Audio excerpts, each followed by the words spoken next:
उन्होंने कहा कि धर्मेंद्र प्रधान जी को आप क्या समझते हैं? उनके पास अपना पर्सनल स्टाफ नियुक्त करने का हक नहीं है। मैं सिविल सर्विसेज के मॉक इंटरव्यूज अरसे समय से ले रहा हूं, तो ऐसा नहीं है कि लोगों से बातचीत नहीं होती होगी, ऐसा नहीं है कि लोग परिचित नहीं होंगे जो मंत्रालय में बैठे हुए हैं। आप समझ सकते हैं?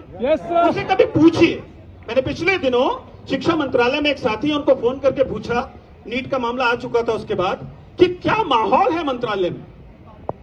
तो उसने दो बातें बोली। उसने कहा, एक तो कहा कि बैठक पर बैठक हो रही, मीटिंग पर मीटिंग्स हो रही। मैंने कहा कि क्या उम्मीद की जाए कि धर्मेंद्र प्रधान जाएंगे? तो उन्होंने एक बहुत रोचक बात कही, उस बात को समझिएगा। उन्होंने कहा कि धर्मेंद्र प्रधान जी को आप क्या समझते हैं? उनके पास अपना पर्सनल स्टाफ नियुक्त करने का हक नहीं है। समझिए इस बात। If you understand the entire bureaucracy, you know that the minister is suppose to head the department, और उसके नीचे सचिव होगा, ओएसडीज होंगे, उनका पर्सनल सेक्रेटरी होगा।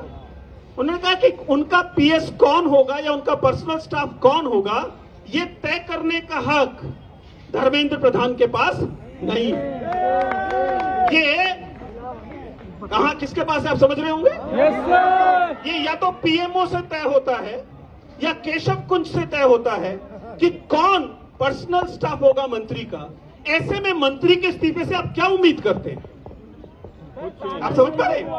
मैं ये नहीं कह रहा कि हमें इस्तीफा मांगना नहीं चाहिए, मैं तो उस मांग का सबसे पहले समर्थन कर रहा हूं, लेकिन आपको इस पूरे संदर्भ को समझना पड़ेगा।